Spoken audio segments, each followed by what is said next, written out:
Olá, pessoal. Estamos aqui com Patrícia Garcia, Aline, Yara e eu, Marcos Mudado. E a gente vai trazer o tema comunicação no remoto, que foi o primeiro tema escolhido para ser tratado no trabalho que estamos fazendo na DIRLEG, sobre a experiência com o trabalho remoto.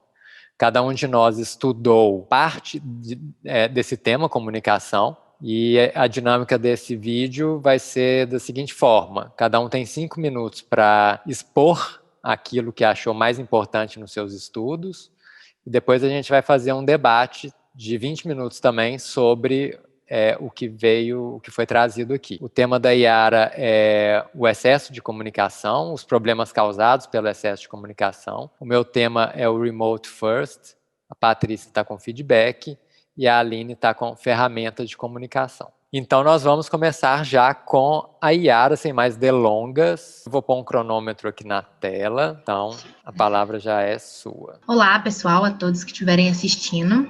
Como o Marcos disse, eu vou falar um pouquinho dessa sobrecarga de comunicação, vou falar de uma forma mais ampla, por isso estou começando aqui, e que vem muito por causa do uso do nosso celular, né? Então, tá focando de reportagem, de estudos muito legais nesse sentido, do porquê que está todo mundo se sentindo tão sobrecarregado com tanta notificação.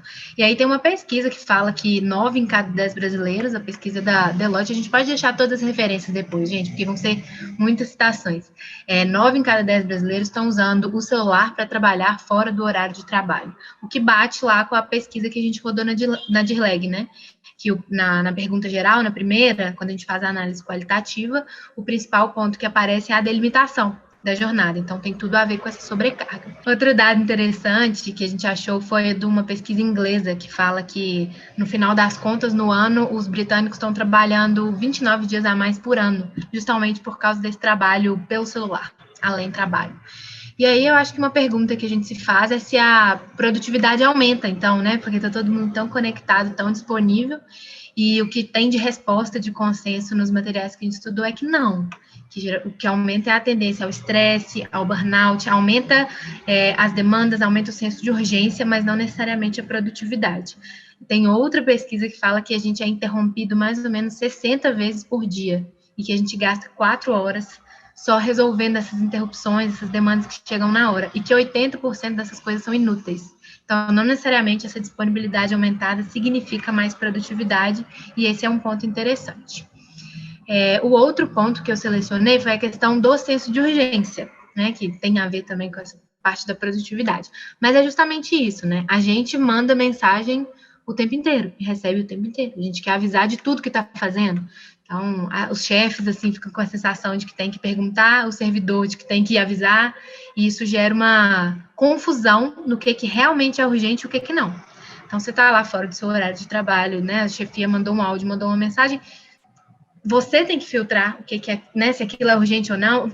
Nesses limites, esses filtros ficaram bem perdidos, assim.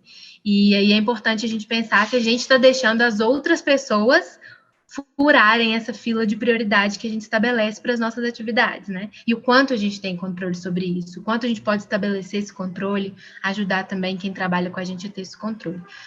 Uma provocação que eu quis fazer nesse momento é porque a gente costuma muito falar que é muito acionado, né? Que as pessoas não estão tendo senso de urgência e não estão sabendo separar. Mas vou provocar um pouquinho no sentido de, e você? Você está sendo essa pessoa que avisa tudo, que notifica tudo e que acha que suas demandas são todas urgentes, que precisam ser no dia e na hora? Você está usando alguma estratégia para ajudar quem trabalha com você nesse filtro também? Então, é importante de pensar. Nisso tem a parte do gerenciamento das notificações também, né? Que o quanto a gente precisa avisar o outro, o quanto a gente precisa acompanhar todas as atividades e o quão de perto isso precisa ser feito, e até algumas outras estratégias nos próprios aplicativos, né? Que a gente pode ter para filtrar e gerenciar melhor essas notificações. E um último ponto que eu queria trazer era da sobrecarga que a gente tem por causa das comunicações por vídeo, tipo a gente está fazendo agora. Então, tem um estudo muito legal, essa reportagem saiu no El País, que alguns psicólogos, né, fizeram esse levantamento, do tanto que é mais cansativo a gente se comunicar por vídeo, porque a gente fica sem vários elementos da comunicação. Então, tem um dado aí famoso que é que 2/3 da comunicação verbal é a linguagem corporal, né? 2/3 da comunicação oral é não verbal, na verdade. E a gente está sem esses elementos. A gente está aqui em 2 dimensões: vê vídeo e ouve voz, mas não vê expressão, não vê tom de voz. Então, aqui eu posso estar falando muito mais alto, muito mais baixo. Eu tenho até que me preparar, me arrumar de uma maneira diferente para parecer natural na reunião. Então, o cansaço começa antes e durante a reunião ele continua. Quanto mais gente, mais sobrecarga nesse sentido. Então, as reuniões por vídeo têm inúmeras vantagens, mas também tem esse cansaço, que é diferente. E também fica aquela provocação final, né?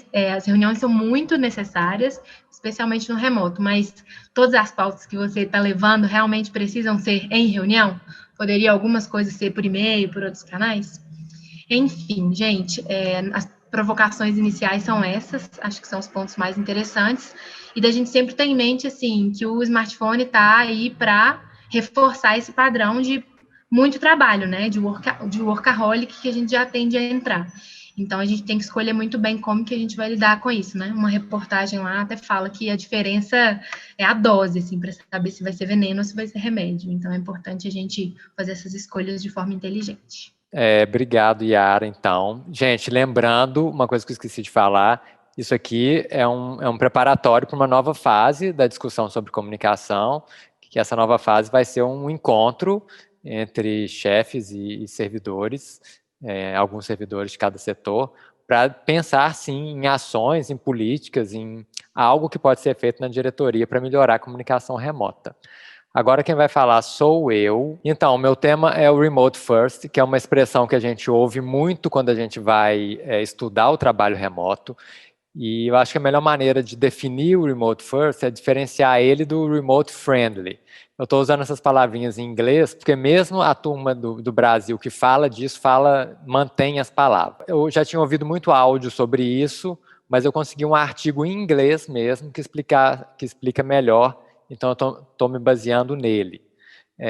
O Remote Friendly são aquelas organizações amigáveis ao remoto.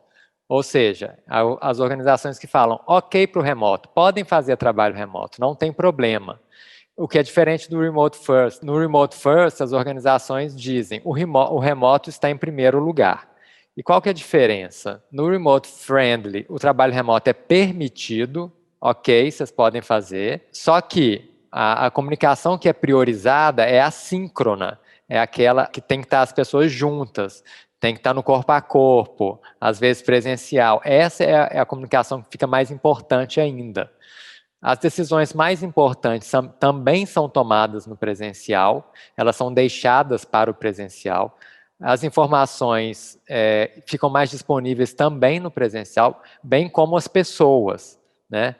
E os gerentes normalmente são encorajados para irem trabalhar no escritório, apesar de ser amistoso a coisa do remoto. No Remote First, o trabalho remoto é empoderado, a comunicação assíncrona é priorizada, as principais decisões são todas discutidas online, ou seja, de acesso para todo mundo. As principais informações são disponíveis a todos no remoto, e os gerentes podem trabalhar nos dois espaços, claro, dependendo da necessidade da instituição, mas também da sua vontade. E aí o que eles falam é o seguinte: não vale a pena a organização que está entrando no mundo do remoto, não vale a pena ir para o Remote Friendly, porque o Remote Friendly acaba criando uns feudos, acaba criando uma hierarquia de valor entre os servidores. Geralmente, aqueles que estão no presencial, eles são mais valorizados, eles participam das coisas, eles decidem. E aqueles que ficam no remoto começam a ficar em segundo plano. Então, se você vai entrar no remoto, na experiência do remoto, a dica é: entre no Remote First de uma vez. O Remote Friendly não costuma ser legal. A grande frase que define o Remote First é essa aí. Se tem uma pessoa no remoto, uma sequer pessoa no remoto, todas devem estar no remoto. Por quê? É muito simples. Porque quem está no presencial consegue acessar o remoto. Mas quem está no remoto não consegue acessar o presencial. Aí ele fica discriminado. A dica: crie políticas que façam com que os remotos não se sintam em segundo planos. E teve uma que eu gostei muito, assim.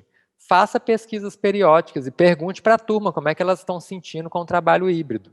Então, a gente fez uma pesquisa no Legislativo, a dica é, faça mais, faça de tempos em tempos, veja como é que as pessoas estão. Uma política de trabalho flexível com relação ao local de trabalho pode ser muito legal para a manutenção de talentos de uma organização.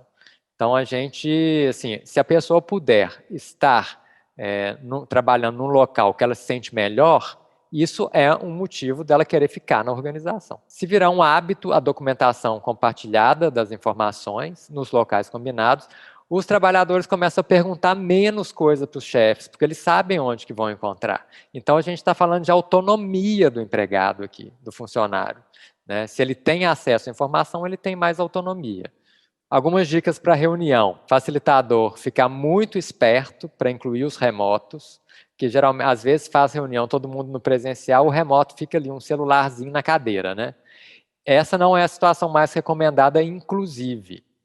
O recomendado é, se vai ter uma reunião com gente no presencial e gente no remoto, todos deveriam entrar remotamente, cada um do seu celular ou do computador, mesmo que estejam no presencial, não tendo salas de presentes e o remoto ali no computador. Porque aí todo mundo vai estar igual, em igualdade de condições, de situação, de ferramenta, de local. O termo que eles usam também é transparência radical. Implemente a transparência radical.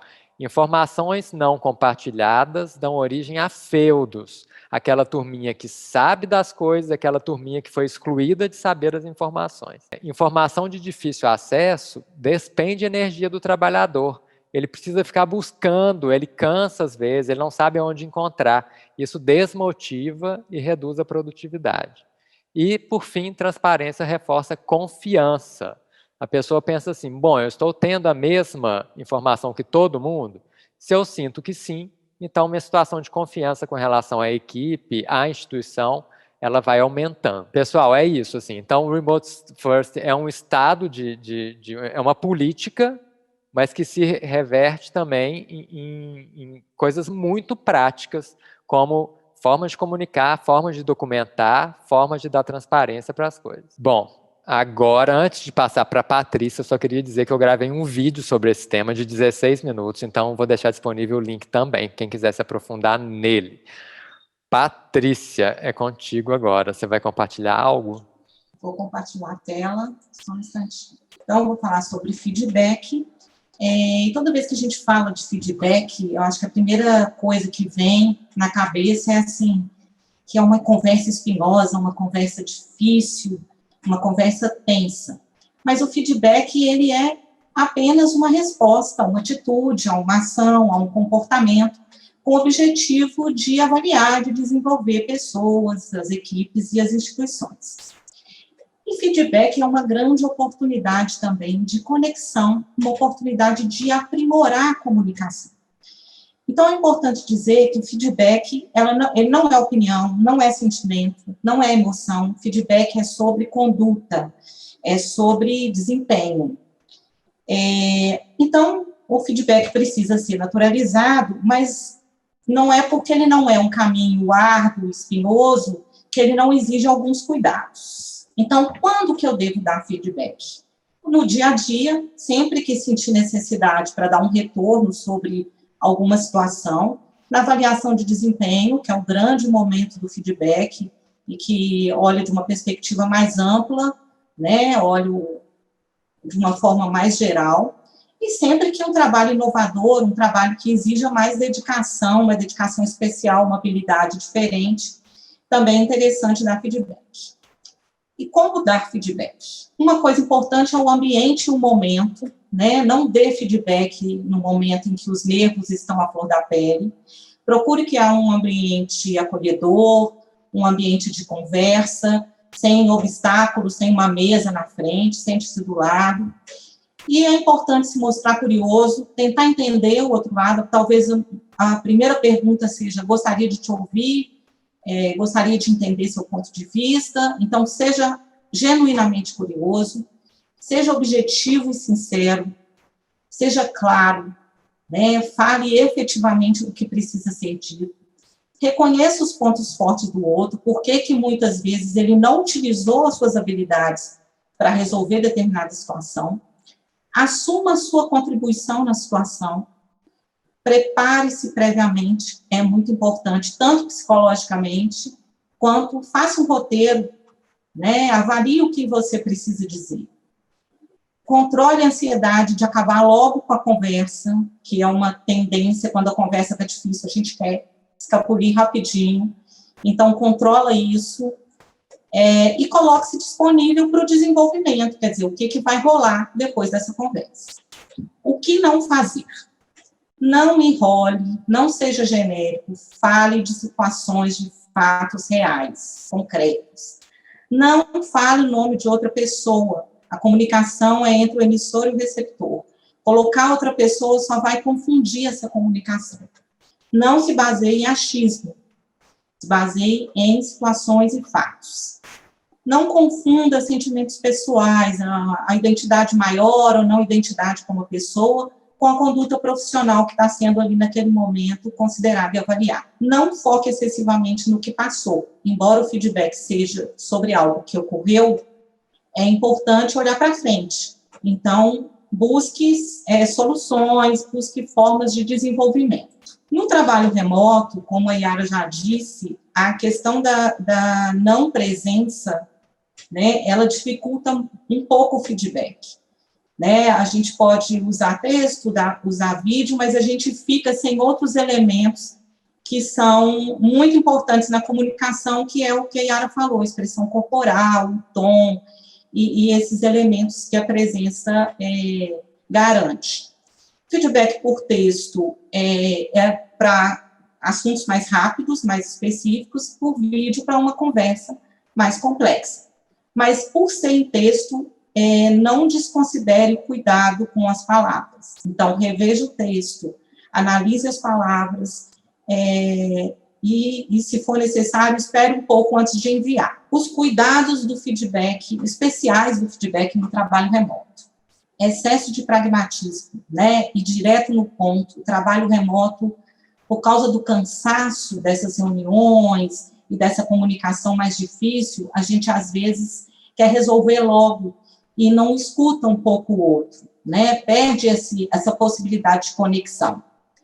A armadilha da velocidade. Algumas ferramentas de comunicação, elas nos induzem a ser muito, muito velozes na comunicação. Então, recebi e enviei resposta. Calma, em algumas situações é preciso ler de novo, pensar se aquele momento é o melhor, guardar um pouquinho aquilo para uns minutinhos depois. E uma grande tendência é de acumular feedbacks, né? E juntando as pedrinhas no bolso, e na hora da grande conversa, você vai jogando uma a uma e deixando aquela pessoa acuada. Então, esses são cuidados específicos, mas o feedback é interessante que as organizações tentem criar cultura de feedback, naturalizar o feedback, mas como todo aprendizado, o feedback é experimentar, é praticar, é desenvolver. Então, é isso, meu recado é esse sobre feedback.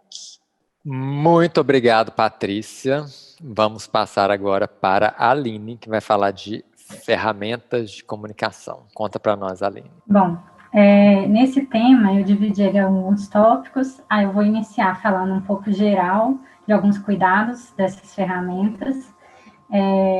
A questão de um possível manual, né, que a gente tinha conversado, os tipos de ferramentas e algumas especificidades de cada uma. Inicialmente, assim, o que eu pude ver é que essas questões de ferramentas de trabalho remoto são a questão da notificação, né, que até a Yara falou da sobrecarga e tal, e até vi uma frase, né, que a notificação é uma invasão. Então, tipo assim, de talvez ter nesse possível manual que possa vir a ser feito de comunicação remota, de orientar os servidores para um gerenciamento, né, dos seus aplicativos, de como fazer isso, apesar de ser um tema bastante difundido já, mas assim, dá uma certa, né, um certo conhecimento em relação a isso para diminuir o estresse. Outra questão também é é o número de ferramentas, né? Tem que tomar muito cuidado, porque muitas ferramentas diferentes ao mesmo tempo pode gerar também um estresse maior, porque precisa de um certo tempo de aprendizado e um tempo de adaptação em cada uma. Então, quando tem, né, o local de trabalho tem muitas ferramentas, acontece essa questão além de espalhar informação. Outra coisa também é a sensação de estar perdendo informação e a sobrecarga de informação, que é justamente ligado um pouco com a questão do remote first, que é a pessoa que não está presente está perdendo informação, mas também há uma sobrecarga, né, ligada ao que a Yara falou, desse tanto de notificação, sempre pipocando e não refletindo necessariamente na produção. Um desses cuidados também nesse tema geral que eu pude perceber nos diálogos e nos textos que eu li é a questão de criar equipes talvez menores dentro das próprias equipes, dividindo mais o trabalho e evitando que uma equipe grande fique recebendo notificação de vários temas. Então, talvez uma maneira de compartimentalizar mais, se for possível isso, né, para não cair na questão de sensação de estar perdendo informação, mas que é um dos cuidados nessa questão de ferramentas, talvez compartimentar mais a equipe, para poder evitar esse estresse maior.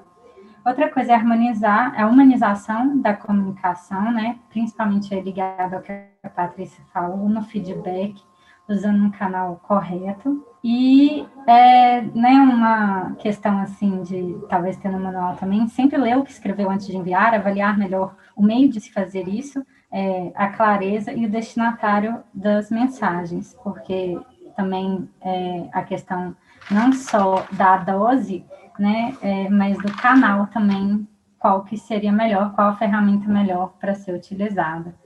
E, por fim, também, nessa questão dos cuidados, a escolha, o número da escolha de ferramentas também com a demanda de determinadas equipes, porque, às vezes, a gente não consegue achar uma ferramenta única que possibilite o RH utilizar, né, o legislativo, não sei o quê, então acaba que, ou dentro da própria diretoria, que tem que ver as demandas, então essa escolha do número de ferramentas com a especificidade do trabalho. Bom, passando para os tipos de ferramenta, do que eu pude ver, nós temos ferramentas de videoconferência, que são Zoom, Hangouts, Skype. Zoom e Skype, né, tem sido as mais comumente utilizadas. A gestão de tarefa tem o Basecamp, Trello, Flow, Milanote. Armazenamento de arquivos também é outra ferramenta que, né, tem que olhar. Lá na Câmara a gente costuma, né, compartilhar da rede, então a gente tem acesso aos arquivos, mas tem Google Drive, Dropbox, iCloud, então definir isso e talvez, né, para colocar até no manual. O segundo tema dessa questão de manual, né, que é interessante ver justamente para definir quais vão ser as ferramentas utilizadas por aquela equipe, quais, para reunião, para gerenciamento de atividade, para comunicação, isso é interessante. E aí, por fim, as formas, né, que eu pude ver, assim, WhatsApp, e-mail, telefone e reuniões presenciais. O WhatsApp, uma ferramenta de mensagens mais curtas, menos complexas, com menor nível de segurança, cuidado na escrita, com letras maiúsculas, que pode apresentar agressividade, se for notícias, né, tá atento à veracidade das informações, com cuidado de fake news, evitar assuntos polêmicos, horários das mensagens também, com a questão de equipes trabalhando em horários diferentes, definir isso, até coloquei como uma questão também de, talvez, toda a diretoria ter uma questão de escala publicada para saber quem está em quais horários e tal, e definir isso, para todo mundo ter acesso e não chamar quem, né, trabalha de manhã, não sabia. A questão do e-mail para mensagens maiores, né, mais extensas, sempre claras e objetivas, talvez por tópicos. As reuniões presenciais, talvez para o feedback, para, né, coisas mais que precisa da linguagem corporal, de perceber. E o telefone também, talvez, é uma questão de urgência, mensagem, e tentar ser mais curto. Muito bem, Aline. Obrigado. Pessoal, então agora nós vamos fazer um breve debate sobre o que a gente conversou e a gente vai passar na ordem dos temas, de modo que a gente vai começar com o tema da Yara, que é a questão da sobrecarga. E eu já queria fazer uma provocação, uma pergunta para a Yara. Na verdade, eu gostei muito da provocação que você fez, Yara, quando você falou que você é a pessoa que está mandando mensagem às 9 da noite, 10 da noite, meia-noite. Eu queria ver o que você acha da provocação reversa. Você é a pessoa que está lendo a mensagem às 9 da noite, porque é você que controla seu WhatsApp ou o seu WhatsApp que está te controlando? Não tem uma coisa também de disciplina, da gente saber colocar nossos limites? Assim?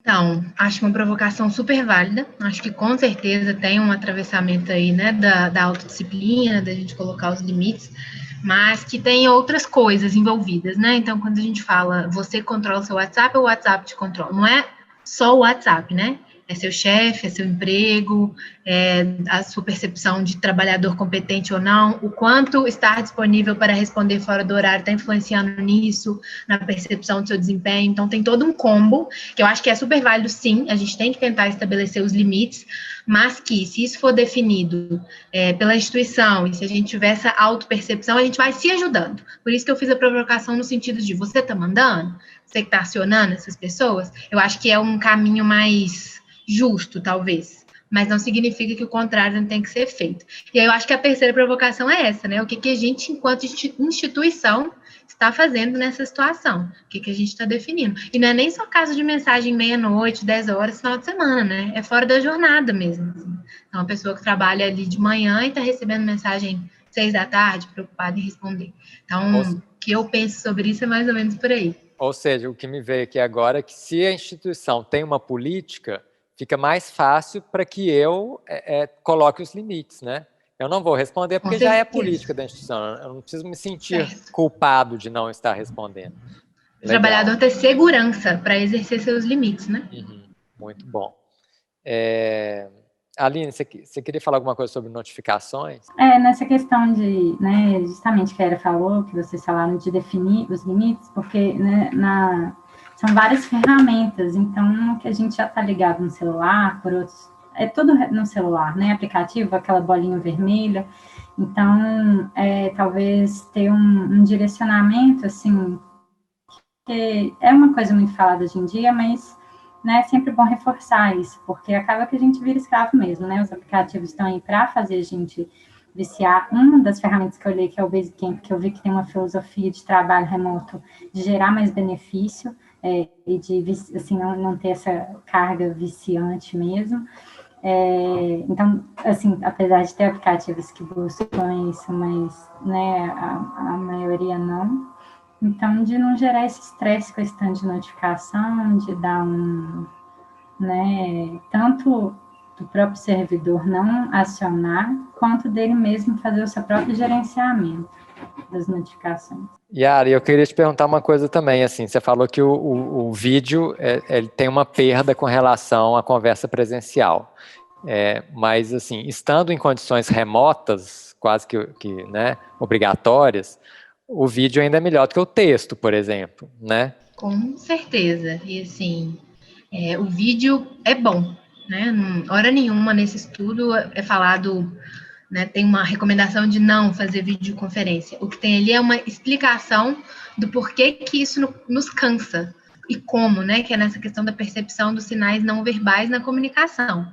E que a gente tem essa perda, o que nos faz precisar de mais concentração, de mais foco e ter um desgaste cognitivo maior. Então, é mais uma explicação de como as coisas funcionam, não é uma não recomendação. O vídeo continua no remoto sendo a melhor alternativa que tem, com várias vantagens, né? Que não era uma forma de desestimular, é só de entender o funcionamento, da gente considerar isso para definir tamanho de reunião, duração das conversas, não marcar uma em cima da outra, definir o melhor horário do dia, enfim, esse tipo de decisão. Bacana. Vamos mudar de tema agora. Agora é o Remote First.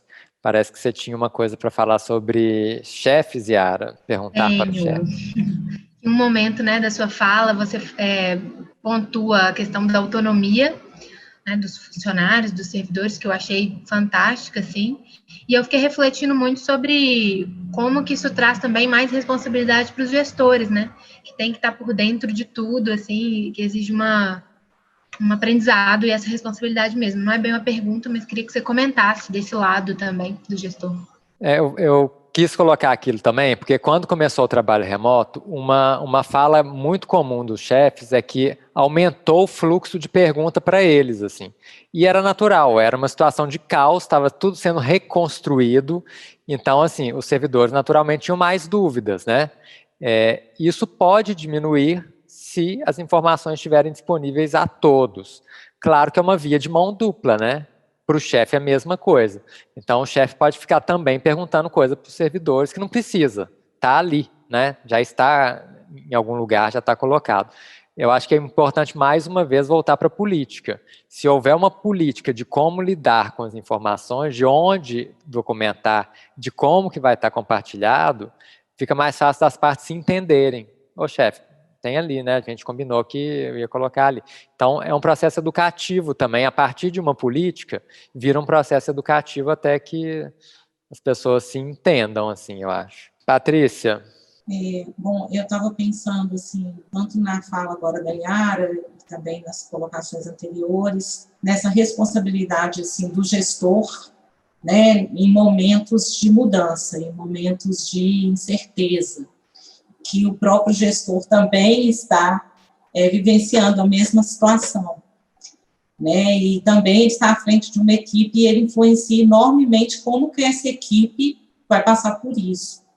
E eu fico pensando, assim, como que exercitar uma comunicação de qualidade e se preocupar com ela, como que isso pode interferir na comunicação da própria equipe, né? Então, a responsabilidade do gestor nisso, de buscar se aprimorar muito, usar esse momento para aprender muito sobre comunicação, para praticar muito a comunicação. E é muito comum no trabalho remoto, como a gente está muito com a gente mesmo, né? Você, às vezes, lê e relê várias coisas, muitas vezes, e aí você tem a sensação de que você falou sobre aquilo, de que as pessoas estão conectadas com o seu pensamento. Isso já aconteceu comigo, assim, de as pessoas me perguntarem, mas eu fiquei o dia inteiro, não, eu fiquei o dia inteiro lendo sobre aquilo, estudando, mas eu não me comuniquei claramente. Então, eu acho que esse cuidado do trabalho remoto, a gente tem que se observar muito e cuidar muito da comunicação de uma maneira muito especial, assim, como uma coisa valiosa. Legal. E você falou do gestor, querendo ou não, o gestor dá o tom, né, também da comunicação. A forma como ele lida acaba estimulando ou desestimulando a equipe a fazer de alguma forma, né? Marcos, posso comentar mais uma coisinha que surgiu agora aqui sobre o gestor? É que, né, eu mesma trouxe essa questão da responsabilidade, mas me ocorreu que agora, com essa conversa aqui, que a Patrícia também colaborou, que o gestor também está sobrecarregado, né? Assim, está sentindo isso tudo da comunicação por parte dos outros gestores. Então, os chefes estão também sentindo isso tudo, né? A gente não pode falar só dos servidores. Aí eu fiquei pensando assim, a gente já está falando muito de um manual, de uma diretriz, de uma coisa que vem da diretoria da instituição, no quanto que é importante as regras valerem para os gestores também, né? Porque fazer um manual que funciona para os servidores e a comunicação direto ali com a chefia continuar em caráter de exceção, de eu pensar, fulano é chefe, então para ele eu posso mandar mensagem. A gente resolve só uma parte do problema. Então, o manual precisa contemplar e, na prática, também abarcar esses gestores que estão, né, com suas demandas aí até às vezes mais acentuadas que as dos servidores. Agora, isso me remeteu agora também a uma outra questão do trabalho híbrido, que é muito, eu ouço falar muito na DIRLEG mesmo, assim. Aqueles setores que estão híbridos mais por necessidade, que é o caso do setor da Aline, por exemplo, que tem coisa presencial acontecendo, o chefe se sente mais sobrecarregado porque ele tem que dar conta dos dois mundos, né? Ele tem que cuidar da comunicação com o remoto e tem que cuidar da comunicação com o presencial. Então, o Remote First traz o seguinte, olha, privilegia a comunicação remota e oriente que todos se comuniquem remotamente, porque aí o gestor não precisa ficar levando os recados, né? Decidimos uma coisa aqui no presencial, meu Deus, eu tenho que comunicar agora para a turma que não estava aqui, né? Então, se o remoto já é a regra, isso reduz um pouco também, pode reduzir um pouco também essa sobrecarga nessa situação. Bom, sobre a parte do feedback agora, eu queria, Patrícia, trazer algo que eu também li num livro, você falou de naturalizar o feedback, a Brené Brown fala em naturalizar o desconforto, é a gente assumir que às vezes é desconfortável sim, e o melhor que a gente tem a fazer é deixar isso mais natural para ir ficando menos desconfortável, para a gente ir acostumando.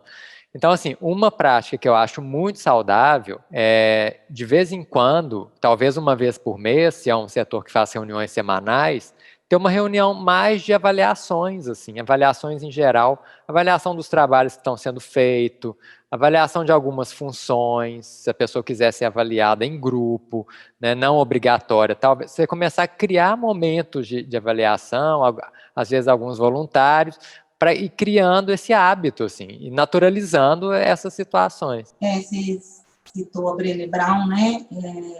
Eu recomendo demais o livro dela, A Coragem para Liderar. Ela tem uma parte específica sobre feedback, mas o livro todo fala muito de comunicação, né?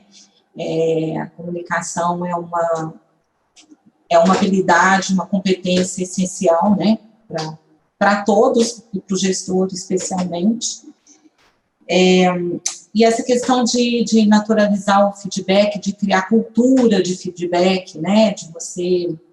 eu achei interessante o que você falou, Marcos, que é você propiciar momentos de troca na equipe, né, de feedbacks internos entre a equipe, né, assim, não só o gestor precisa estar avaliando o trabalho, quer dizer, os seus colegas podem te dar retornos muito interessantes, muito ricos, né? E isso eu acho bem bacana. Eu acho que é a criação de uma cultura mesmo. E a cultura não é uma coisa de ficar falando, né? Gente, vamos dar feedback. Não, é criar momento. Gente, essa reunião de hoje é para isso.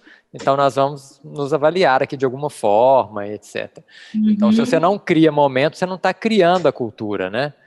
Experimentar mesmo na prática. Yara, você tinha uma coisa para comentar? Tenho. Não foi o foco da Patrícia, foi no dar feedback, né? Mas eu não vou deixar de pincelar aqui a parte do receber, que fizeram parte da pesquisa também, né, Patrícia? Que não tem como, né, gente? Assim, de pensar em criar uma cultura sem estar aberto para isso. Então, naturalizar também o receber, levar aquilo com seriedade, mas com leveza ao mesmo tempo, porque faz parte. Então, acho que a Patrícia fala lá de controlar a ansiedade no momento de dar, de receber também, né? Se abrir também. Eu acho que metade dos problemas da humanidade e das relações estariam resolvidos se a gente olhasse mais para a gente, para o que a gente pode fazer, fizesse autocrítica. Isso serve, assim, aí então para o momento de receber ajuda e para de dar o feedback para alguém também, né? Escutar a pessoa. A Patrícia fala disso também, manter a querer saber do outro, ter esse desejo, essa abertura, que são genuínos, assim, para chegar a falar que aconteceu uma situação que foi inadequada, mas ouvir o porquê, ouvir o que está por trás daquela motivação, se aconteceu alguma coisa, não ir com tudo tão pré-concebido, com concepções tão fechadas. Então, é troca, né? Não tem para onde correr, gente. Mas isso é bom demais. Essa questão do receber realmente é independente do modo como é dado, né? Porque o feedback bem dado, ele é mais fácil também de ser recebido. Mas ele pode vir atravessado também, pode vir de um jeito truncado. Então, acho que a primeira coisa tanto quanto quem vai dar, como quem vai receber, se abrir como uma oportunidade. Assim, é difícil, muito difícil, por isso o momento é tão importante, porque se você está muito nervoso, sob muita pressão, provavelmente vai ser difícil você se abrir a isso. Exercitar a escutativa é sempre fundamental, tanto de um lado quanto do outro, né? Mesmo quando você discorda, controlar essa vontade rápida que a gente tem de se defender, né? Fazer perguntas também demonstrar curiosidade.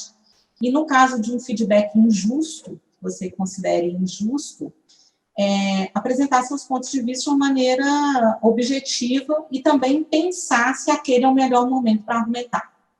A Brené Brown fala muito isso. Não tem problema algum você interromper uma conversa, você pausar uma conversa e falar, olha, nesse momento eu acho que está bom por hoje, vamos retomar isso daqui a 1 hora, vamos retomar isso amanhã? Eu acho que isso é extremamente saudável e a gente não precisa concluir, a não ser que seja um assunto urgente, que você não possa adiar. A gente não precisa concluir na hora. Se o ambiente começa a ficar não propício, é preferível pausar, sim. E outra coisa que eu acho importante, que a Brené fala, é o seguinte, coloque o seu ponto de vista como uma hipótese, e não finja que você não tem hipótese, porque você tem uma hipótese. Então, fingir que também você não está entendendo, também não é legal, não. É sinceridade mesmo, ao extremo, né? Assim, se abrir mesmo.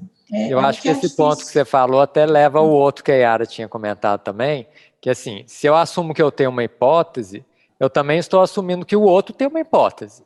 Sim. Então, aí que entra a coisa da curiosidade, né? Será que eu quero mesmo entender a hipótese do outro ou só estou querendo provar que a minha está certa, né? E essa sinceridade que você falou é até um ato de respeito, assim, né, Patrícia? A partir do momento que a gente tem uma hipótese sobre alguém, é sobre outra pessoa, por que não falar, né?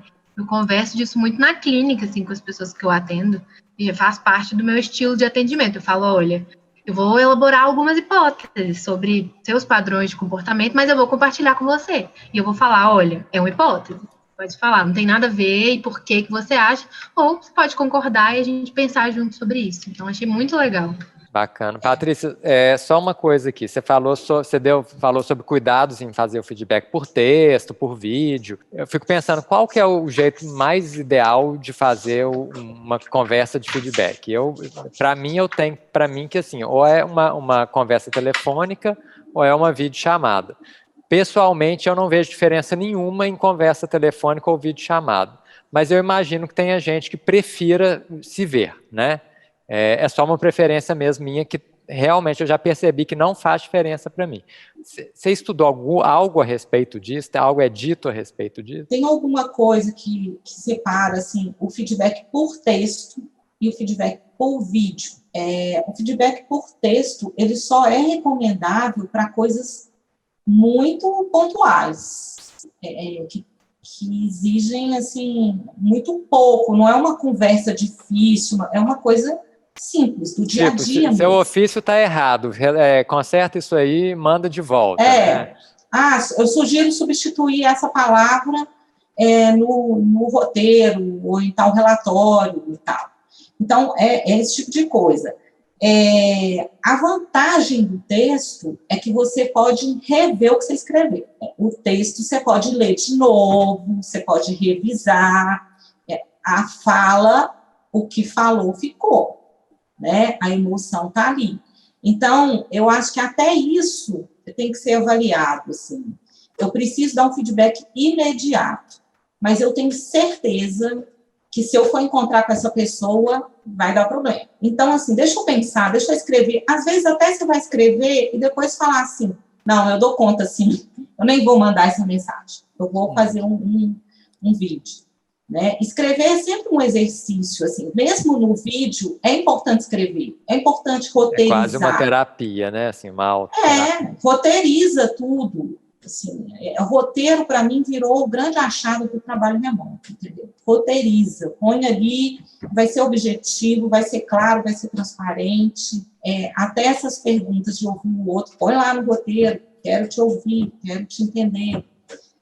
Então, eu acho que vai um pouco desse sentimento mesmo, né? Da sensibilidade. Assim. Gente, então agora o tema é ferramentas.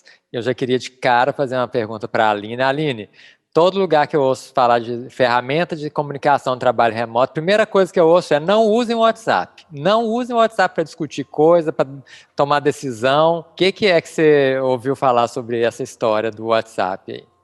É a ferramenta mais temida que mais as pessoas reclamam, assim, né? muita sobrecarga e tal, horários que não são respeitados, e uma das questões que eu vi foi que as informações ficam muito perdidas no WhatsApp, então pode prejudicar questões de resolução de problemas, né? Fica ali perdido uma coisa, uma pergunta, ou até uma ideia propícia. Então, isso, e que aí ele é mais indicado, tipo assim, não só o WhatsApp, mas chats em geral, para coisa bem momentânea, e tipo assim, talvez todo mundo ali fazendo uma determinada tarefa, então usa o WhatsApp, que é instantâneo, então, e aquilo acabou, executou, acabou, pode ser esquecido, não vai precisar mais. Fora isso, é bom ter ferramentas, tanto de gestão de tarefas, quanto de comunicação, que você possa dividir por tópicos e aquele assunto ficar sempre ao alcance, fácil, enfim, mais acessível a todos e que não tão perdida, espalhada, e de interromper também, tem essa outra questão, né? De interromper o trabalho porque você está lá focado e recebe uma notificação, e esses são os grandes problemas. E eu acho que tem até um agravante, que é quando o áudio é usado no WhatsApp, né? Porque o áudio não é indexável, né? Você está procurando alguma coisa, está em áudio, você não consegue, a pesquisa não chega no áudio, né? E áudios muito longos também, tem gente que, né, adora áudios. Então, assim, isso é estressante, né? Até na questão da sobrecarga, você ficar ali 3 minutos, 5 minutos. E outra questão que manda as mensagens muito parceladas, e às vezes precisa buscar um arquivo e deixa outra pessoa esperando.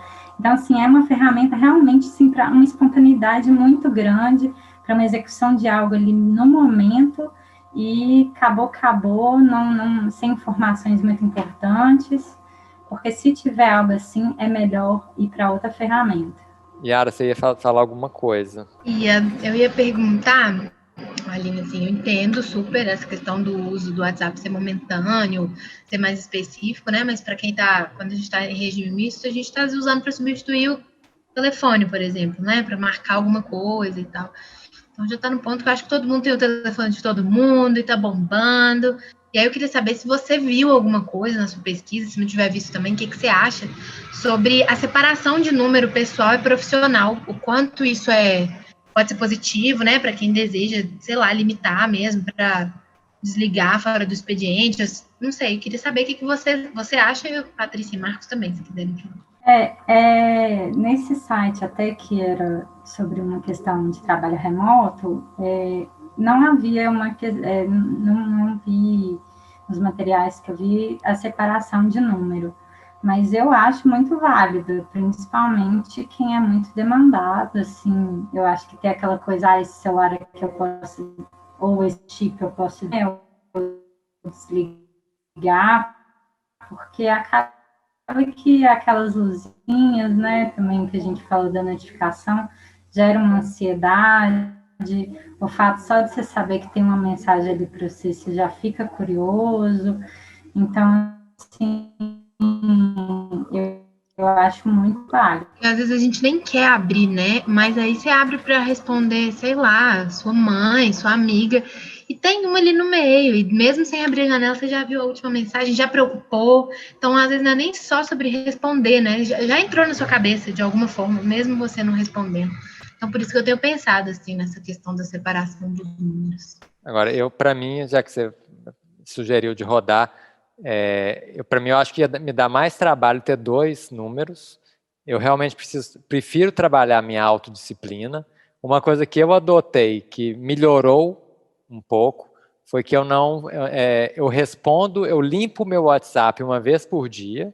Eu passo por todas as bolinhas verdes, e algumas pessoas eu só respondo uma vez por dia. Só vou responder ela no dia seguinte, mesmo que ela continue, porque não é uma prioridade para mim naquele momento. Alguns assuntos eu vou ficar ali na pilha, porque tá importante para mim, faz parte da meu hall de prioridades. Mas outros não. Respondi uma vez, tá no fim da fila, e foi mal, mas vai ser só amanhã mesmo. Então eu prefiro trabalhar isso em mim, assim, do que ter 2 números. O que você acha, Patrícia? Eu não tenho essa disciplina de jeito nenhum. Eu olho o tempo todo. Se eu estiver olhando mensagem da minha família, eu vou olhar de trabalho, eu não vou dar conta. A única saída, eu não sei se resolveria outro celular, eu acho que eu ia olhar. A saída para mim é desligar o celular. Eu já descobri que o meu limite é apertar o desligar e aí pronto, acabou. Eu não vou ligar de novo. Então, alguns dias, quando eu estou muito cansada, assim, eu falei, não, hoje eu já trabalhei o suficiente. Aí eu desligo o celular. Quem tiver urgência de falar comigo, provavelmente tem meu telefone e vai ligar para minha casa. Isso que você falou me remeteu a uma coisa. Eu acho que a Aline, não sei se ela falou disso, mas eu acho que é ponto pacífico nessa turma aí, gente. O mínimo é desativar todas as notificações. Isso aí é um mínimo razoável, assim.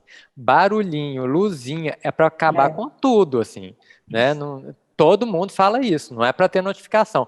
Aí isso promove que você controle o seu WhatsApp, né? Então, peraí, eu quero olhar agora porque eu tenho um interesse X. Não é a luzinha que está me trazendo para lá, né? Nem um barulhinho. Bom, eu acho que a Aline falou do Basecamp, que é uma ferramenta, eu tenho a impressão que ela é paga. Existem outras, o Slack, por exemplo, é uma ferramenta que você consegue estabelecer canais de conversa por assunto, de modo que a conversa fique agrupada por temas.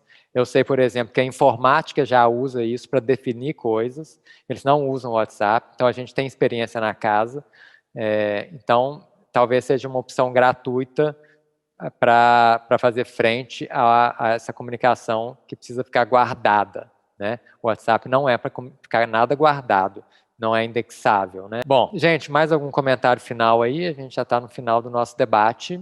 Eu queria deixar como cuidado, assim, né? Cuidado com as frustrações, né, desnecessárias, com a questão das ferramentas, porque cada um utiliza de uma forma. Então, às vezes uma pessoa é mais atenciosa, outra é mais objetiva e direta. Então, eu acho que ter a tolerância, tanto na forma de comunicar, como na forma de entender o que o outro quer passar. Acho que isso no trabalho remoto é bem importante, assim.